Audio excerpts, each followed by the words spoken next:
오직 예수님, 할렐루야. 우리 예수님의 십자가 재림 믿음으로만 구원받습니다. 믿음으로만 구원받습니다.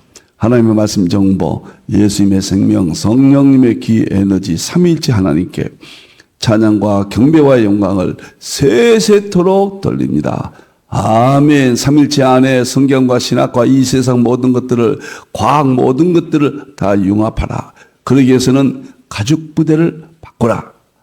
그 다음에 그러기 위해서는 마지막 아시아 한국 신학, 했던 것의 인치는 아시아 한국 신학을 정립하라.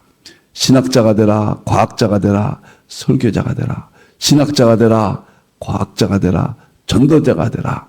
너무 좋습니다. 삼일체 찬양 우리 다 같이 드리겠습니다. 말씀의 하나님, 말씀의 하나님, 참 말씀의 나의 하나님, 생명의 예수님, 생명의 예수님, 참 생명의 나의 예수님, 능력의 성령님, 능력의 성령님, 참 능력의 나의 성령님.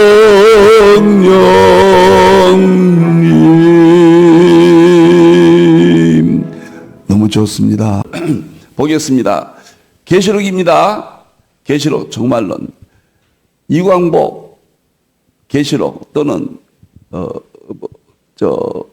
계시록에 대한 이런 걸 유튜브 들어가 보면 이제 많이 그전에 안 올렸었거든요. 이제 올린 지 1, 2년 됩니다.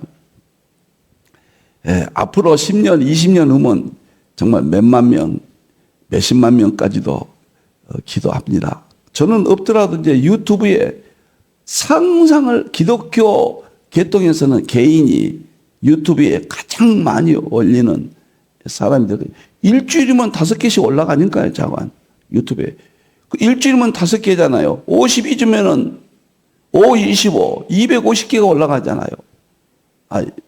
너무는 52주니까요. 250 걸리면 10년이면 2,500개가 이 유튜브 안에 있습니다. 그러면 어디서 누가 연결하든지 저의 모든 것들이 주일부터 금요일까지 하는 방송이 유튜브로 올라갑니다. 이것이 제 사역의 사후에도 저는 계속 사역을 하게 된다. 좋습니다. 자, 오늘은 7대접으로 갑니다. 앞으로 7대접 7번 하고 마치겠습니다.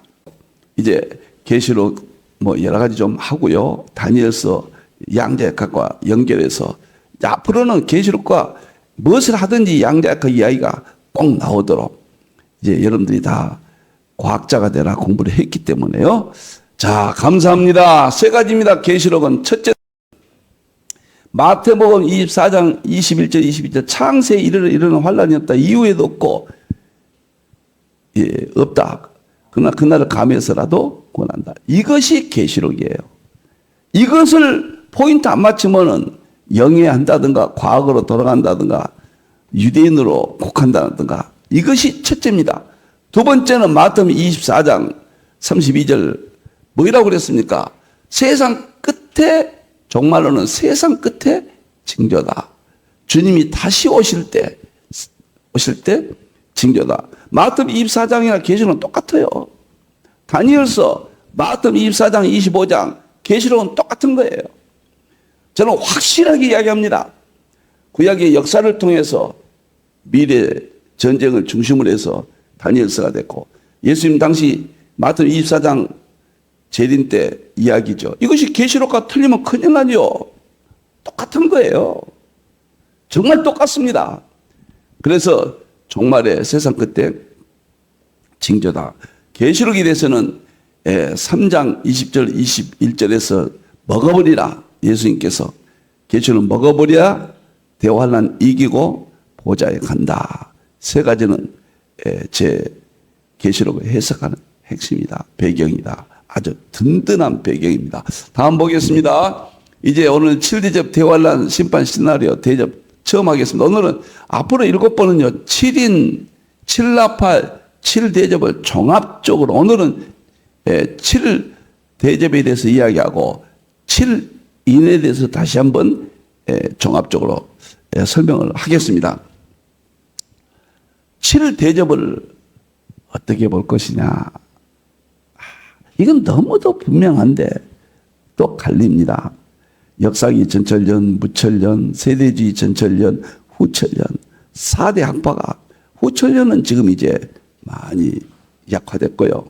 3대 학파가 누구도 속한 사람들은 양보하지 않고 지금 대립되어 있고 정말 심한 경지까지 갔다. 교회는 그럼 어떤 것을 믿어야 돼? 주님 오실 때라고 종말이라고 거의 세상도 그러고 난리인데 계시록 하나 통일이 되어 있지 않다. 목숨을 걸고 통합했더니 또 오해도 있고 눈 하나 깜짝하지 않고 통합 계시록 2012년도에 만페이지 10권으로 발간했습니다. 저는 거기에 의해서 지금도 오늘 또 7대접을 어떻게 해석할 것이냐. G.K. 빌 지금 이 시대 지금 대표적인 무철년 학자입니다. 웨스트민스터 미국 교수죠. 저 개인적으로는 존경하지만 계시록이 참 훌륭한 사람이거든요. 계시록의 해석은 제가 맞지 않다 이렇게 말합니다. 빌은 뭐라고 했냐면은 문자로 보지 않고 상징적으로 봤어요. 과거, 현재, 미래에 발생하는 하나님의 심판 과정을 상징한다. 영적으로 봤어요. 아니 7대접이 분명히 이 세상이 다 멸해버리는데 그대로 되지 않고 상징적인 것이다. 그대로예요. 저는 그대로 봅니다. 자, 그 다음에 왈부르들은 세대지 전철연선인데 종말에 될 일로 보는데 이 교회 7년 전 휴거하고 이건 유대인에게 이제 해당되는 연결을 시킵니다. 참 안타깝습니다. 레온 모리스는 역사적 해석을 포함하지만 역사기 전체연설이에요. 포함하지만은 또 역사적이면서도 또 상징적이다. 실제적이지 상징이 아니란 이야기죠. 역사적이면 역사적이지 상징적이 아니란 말이죠. 영예가 아니란 상징이라는 건 영예란 뜻인데 저는 그렇게 보지 않습니다. 그랜트 오스먼은 상징적 해석하지만 실제적 똑같습니다. 크레이크 키너 이분은 무철년이신데 다 위대한 신앙인이요 신학자들인데 계시록에서는 이렇게 갈리고 있습니다. 이것은 무철년 로마의 박해와 연결지어 해석을 합니다. 과거로 돌아갔죠. 정말 안타깝습니다. 박윤선 박사님은 철저히 미래로 봅니다. 계시록 대접 재앙을 진노를 남김없이 쏟는 마지막 재앙이라고 해석한다. 그러나 이를 다루면서 과거 역사적으로 있었던 심판의 구체적 내용, 예컨대 출애굽 당시 재앙의 사건과 연결한다. 즉 과거에도 이루어진 심판이 이후에도 그대로 이루어질 것임을 저는 이제 무슨 뜻인지 여러분들 이해하시겠어요? 미래도 과거도 같이 해석한다. 저는 그렇게 보지 않고 박윤선 박사님 이것은 저는 대환란 때 될 일, 창세일을 없는 환란으로 보고 과거에는 적용, 응용은 할 수 있다. 소돔과 고모라, 노아 홍수 심판은 미래될 예표적인 의미지 바로 소돔과 고모라를 이 본문으로 직접적인 해석하는 것은 저는 동의하지 않는다. 박윤선 박사님 대해서 올해 이상근 박사님도 실체적으로 마지막 종말에 될 일로 미래적으로 봅니다. 아주 완전하게 미래적 저와 동일합니다. 저는 이 본문을 어떻게 생각하느냐. 7일은 7일은 환란 상황 나타난 현상이다. 계시록은 1장은 내 본 것, 2장, 3장은 이제 있는 일, 교회 시대. 그 다음에 4장 이하는 장차 될 일이에요. 4장에서는 장차 드리는데 대환란 그 직전에 천국의 모습을 보여주고 5장은 성령님을 보내서 우리를 보호하신다는 내용이고 6장은 흰말, 붉은말, 검은말 대환란 시작입니다. 7장은 14만 4천명 하나님의 종들을 인치고 그 다음에 흰옷 입은 무리가 대환란에서 우리가 승리해서 휴거한다. 8장은 나팔장으로서 이 세상이 땅과 바다와 강과 하늘의 재앙을 벌이고 9장은 황충재앙, 유브라데 전쟁을 통해서 적그리스도 세력들 재앙, 그 다음에 무서운 핍박, 유브라데 전쟁을 통한 이 대환란 때 그 고통스러운 이것이 9장이고 10장은 이제 흰옷 입은 무리들 구원받을 자가 유료바닷가에 대해서 모세를 찬양하고 믿음의 승리의 모습을 보여주고 11장은 두 증인들이 마지막 하나님의 종들이 전 세계적으로 회복된 대환란 교회를 회복시키고 그 다음에 순교해서 하늘에 올라가는 내용입니다. 12장은 해 입은 여자 교회가 참 교회가 어떤 것이냐 끝까지 짐승에게 하나님께서 보호해 주시는 그런 모습 12장입니다. 13장은 짐승 적그리스도가 표본 갖고 사자 갖고 공 갖고 무시무시한 세력으로 하나님을 해방하고 둘째 짐승이 짐승에게 경배한다. 육륜표를 받게 한다. 14장은 두 증인들이 휴거 부활하잖아요. 순교하고 그래서 시온산에서 하나님과 찬양을 한다. 너무너무 멋져요. 15장은 유리바닷가에 서서 하나님의 교회가 승리하는 모습이고 10장은 작은 척을 먹어버리랍니다. 작은 척을 먹고 다시 예언하라. 예수님께서 계시록을 강조하죠. 16장은 이제 대접 심판이다 그 말이에요. 제가 이렇게 이해하실지 못하실지 모르겠습니다만은 한번 이렇게 제가 언급을 합니다. 16장은 마지막 이제 재림 때 동시적으로 그러니까 첫째인, 둘째인, 셋째인, 넷째인, 일곱째인까지는 순서적으로 시간적으로 기록했지만 기록하려면 이렇게밖에 안 되죠. 그러나 이것은 동시에 일어나는 겁니다. 재림에서 이 순간은 한순간에 이 세상을 하늘과 땅과 바다와 강과 할 것 없이 적그리스도 세력 할 것 없이 심판한다.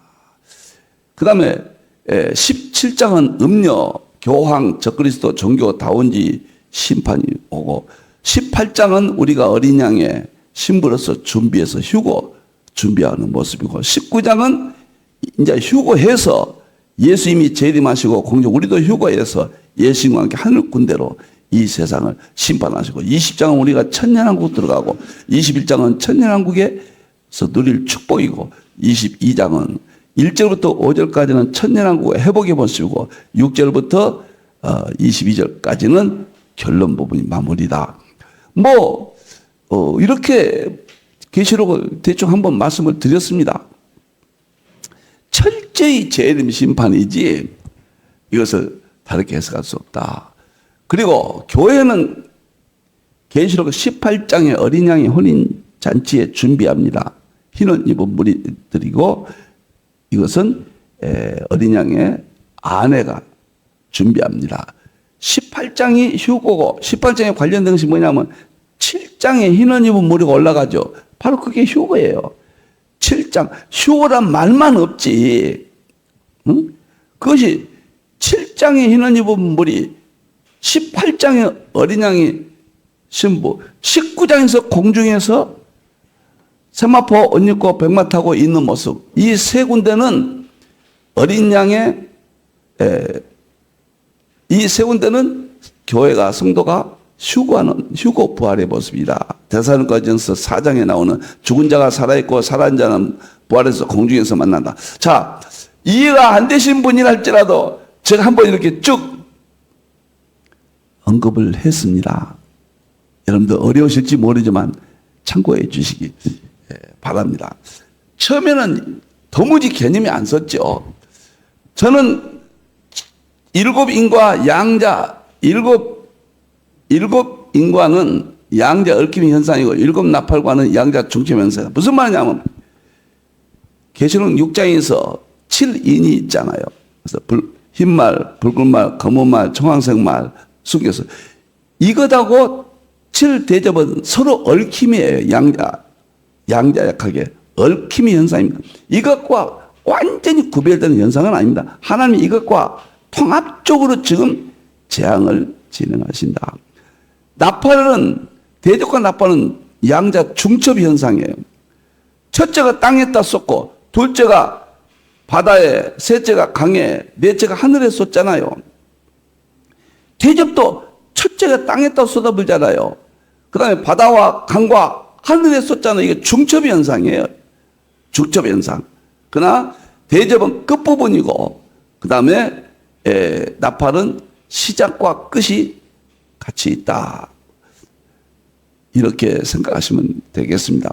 조금은 오늘은 제가 혼자만 그냥 막 말하느냐 이렇게 생각하실지 모르지만은 저는 다른 건 다 부족하지만은 계시록도 부족하지만 최선을 다해서 정말 성경이 찢어져서 볼 수 없을 정도로 계시록은 장수를 많이 넘겨왔습니다. 제가 확신을 갖고 있습니다. 자, 이렇게 7대접은 재림 때 일시적으로 쏟아지는 하나님의 심판이다. 여러분들, 이는 뗐다고 그러잖아요. 이를 뗐다는 것은 시작을 말하는 거예요. 대화는 시작이야. 나팔 부는 것은 뭡니까? 전쟁에서 나팔 불 때는 전쟁이 한참 상대와 싸우는 거예요. 나팔을 크게 불어서 용기를 주어서 자기 군사가 이기도록 대화는 중심부를 말한 겁니다. 대접은 뭐예요? 쏟았다 하거든요. 쏟았다 대접을 쏟는 거잖아요. 이렇게 쏟으면 동시에 한꺼번에 물이 쏟아지죠. 모든 재앙이 한꺼번에 심판하신다. 대접은 결코 과거로 로마 시대나 과거 시대로 연결할 수 없고 이것을 상징으로 끝낼 수 없고 영적이 아니라는 겁니다. 이게 유대인과 연결시켜서 어떤 연결고리를 찾는 것은 저는 바람직하지 않다.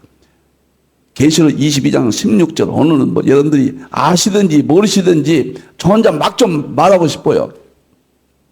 나 예수는 교회를 위하여 이 계시록을 주의 종들에게 증거토록 했다. 교회지. 그 다음에 마지막 때 장찰될 일이다. 너무너무 좋습니다. 계시록은요 양자의 각과 똑같다. 입자, 파동, 이중성, 양자, 얽힘, 양자, 중첩, 양자, 도양, 양자, 불확정성. 이 세상의 어떤 의식 구조는 하나님께서 예수님, 성령님, 성바다님을 이 5가지로 설명할 수가 있습니다. 신성과 능력을요. 가장 정확하게 성경에 기록된 하나님, 예수님, 성령님에 대해서 정확하게 설명할 수 있는 것이 양자역학이에요. 입자파도 이중성, 양자, 얽힘, 양자, 중첩, 양자, 도약, 양자, 불확정성. 그걸로 무엇이든지 보면은 그 구조가 이 세상의 모든 것의 구조입니다. 이 세상은 그 5가지로 다 설명할 수 있는데 이 세상은 보이는 세계, 보이지 않는 세계, 보이지 않는 세계의 구조예요. 정말 놀랍고 놀랍습니다. 죄송합니다. 이렇게 오늘은 7인에 대해서 다시 한번 하겠습니다. 7인은 오늘 정리하면은 다음에 나팔과 대접할 때 연관이 되겠죠. 첫째, 흰말은 교황 적그리스도다. 정교다운지이다. 차별법이다. 이렇게 생각하시면 됩니다. 두 번째, 둘째인 붉은말은 이 시대 중동에서 일어나고 있는 군사적 모습이다. 그래서 대화하는 직전에 와 있다. 이렇게 말씀드리죠. 셋째인 검은말은 이 시대 지구온난화, 경제 위기 등 각종 위기로 인한 특히 국가마다 국가가 생활비를 대주는 거 있죠.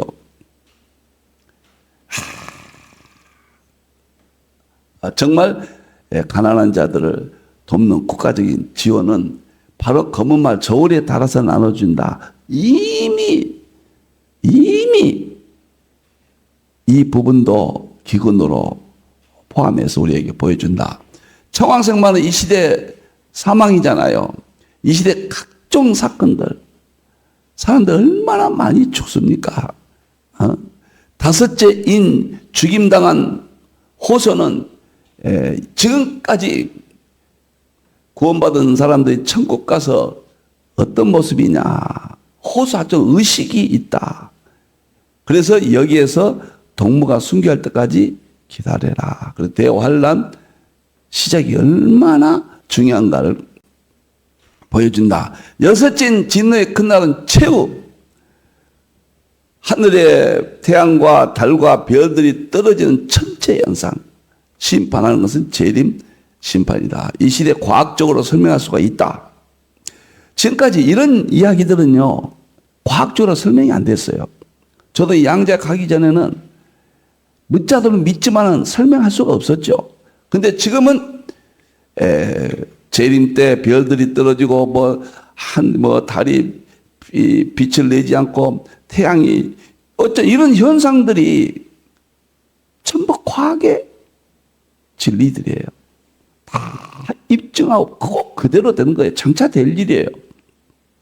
그래서 영예하지 마라. 영예는 응용하면 됩니다. 응용해서. 자, 그래서 저는 일곱째에는 7나팔 전체라. 여러한 관점에서 나팔도 보고 그 다음에 대접도 보라. 영어가 다르지만은 결국은 같은 이야기다.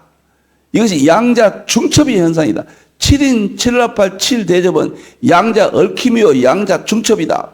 2000년 전에 예수님 말씀하신 또는 바울을 통해서 기록하신 그 사건이 2000년 후에 지금 다 이루어지고 나타났잖아요.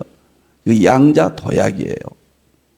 그러나 어떤 것들을 구체적으로 설명하지 못하잖아요. 양자 불확정성이죠. 저는 이런 그 의식 구조가 우리 시간과 공간의 세계에서는 없잖아요. 근데 새로운 의식 구조가 신을 설명해서 신의 이해하는 의식 구조예요. 이것이 주인공으로 본질로 나타나서 새로운 세계를 확 열어준다.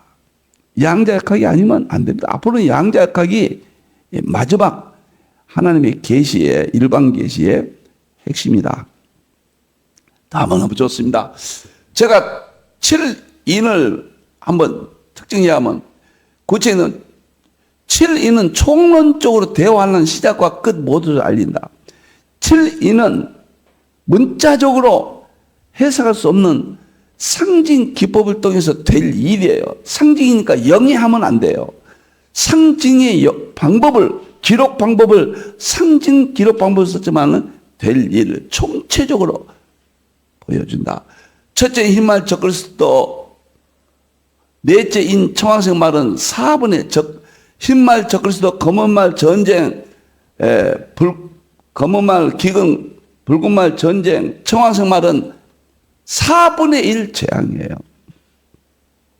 4분의 1이니까 3분의 1보다는 좁은 의미죠. 시작할 때는 4분의 1 이런 재앙들이 몰고 온다. 이렇게 보시면 됩니다. 흰말 적그리스도와 배도와 관련된 내용은 넷째 인까지다. 넷째 인까지 전부 적그리스도가 하나님 배도하기 위해서 전쟁을 일으키고 기근을 통해서 괴롭히고 많은 사람을 죽게 한다. 전부 배도와 관련된 겁니다. 적그리스도. 그 다음에 첫째 인부터 넷째까지 재앙은 사람들 죽이는 재앙이에요. 죽이는 재앙입니다. 그 다음에 6장 8절 이 시대 사망은 음부가 따른다 했거든요. 이내 알아듣더니 못하든지 제가 오늘 막 이야기한다고 그랬습니다. 좀 선고하기도 하고 사실 무슨 말인지 처음 들으면 아신 분들은 아시지만 저기 뭐인가 양자학이 꼭 이래요. 말해도 자기가 모르고 해요. 그러나 양자학을 계시록으로 통합하면은 양자학 모르고 하는 게 다 알고 해요. 훤히 초등학교 학문 같아요. 계시록도요. 삼일체론과 상징과 양자학으로 딱 보니까 초등학생도 할 수 있어요. 삼일체론도 양자학으로 보면은 초등학교 수준으로 설명할 수가 있어요. 세계 최고의 삼일체론, 양자역학, 계시록이 통합을 하면은 초등학교 아이들에게 설명할 수 있는 그런 쉬운 방법으로 이해가 된다. 설명할 수 있다. 보여주고 입증할 수 있다. 그런 이야기입니다. 자, 여기서 7인 7나팔 7대접에 대한 보세요. 성도들 어떻게 보았신가? 마가복음 24, 20절에 창세에 이르러 일어난 환란이 없다. 환란은 피할 수가 없어요. 그날과 그것을 감해서라도 구원한다. 환란은 당합니다. 예를 들어서 사업이 부도났다. 그럼 부도나면 얼마나 가족이 고통당합니다. 그러나 부도난 후에라도 하나님이 다시 일으켜서 보호해서 정말 하나님께서 더 좋은 곳으로 주신다. 대환란은 엄청납니다. 고통입니다. 그러나 거기서 믿음으로 이기게 해서 더 좋은 곳 천년 왕국에 들어가게 합니다. 그래서 감에서라도 보호해 주신다. 나팔 대접은 하나님의 종들의 인침으로 보호받게 된다. 대환란 시작되면 하나님 종들이 7영으로 인쳐버려요. 하나님 인. 그래가지고 환란 중간에 순교하기까지는 자기 힘이 아니에요. 하나님의 능력, 성령님 힘이 주의 종들을 영적으로 막강한 역사적 최고의 종들로 전 세계 종들입니다. 어떤 개인이 아니고 두 사람이 아니에요. 세 번째, 흰옷 입은 무리는 교회와 성도들은 천국 입성하게 된다. 계시록 7장 9절이잖아요.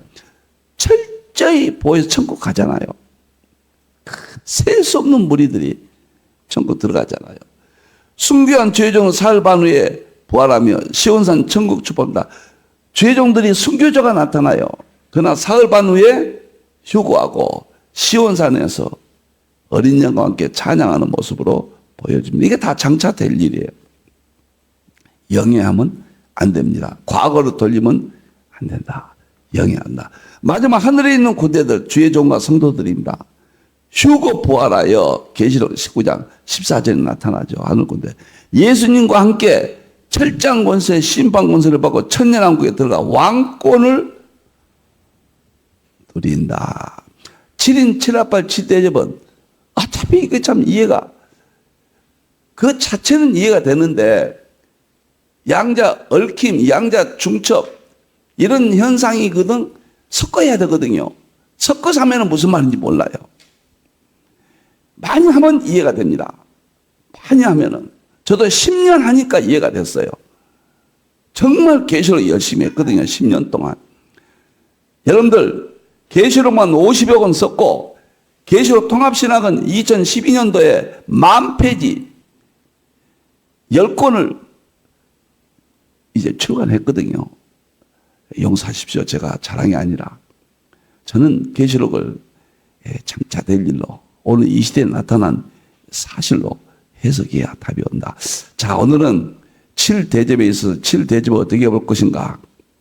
그 다음에 7대접과 7인과 그 다음에 7나팔은 별개가 아니다. 다 통합해서 해야 된다. 여기 있는 인들은 이런 일로 인해서 대접까지 가게 된다. 이렇게 설명을 드렸습니다. 다음 시간에는 나팔과 7대접 관계, 인과 나팔과 7대접 관계를 통합해서 한번 또 설명을 드리겠습니다. 너무너무 감사합니다. 기도하겠습니다. 하나님 감사합니다. 없어서 종에게 주신 지혜 하나님 전했습니다. 성령님께서 소통하는 은혜를 주셨고 선지인들이 몸바쳐 이룩한 이 놀라운 해석들을 위해 이 시대에 또 놀라운 새로운 방향을 다 통합해서 우리가 바르게 계시록을 보게 주시옵소서. 계시록을 먹어야 이긴다고, 그리고 보좌에 간다고 계시록 3장 20절 21절에 예수님께서 계시록을 그토록 강조했습니다. 먹어버리게 주시옵소서. 부정한 종의 잘못됨을 우리 하나님께서 제거해 주시옵소서. 축복합니다. 다시 오실 예수님의 이름으로 기도하옵나이다. 아멘.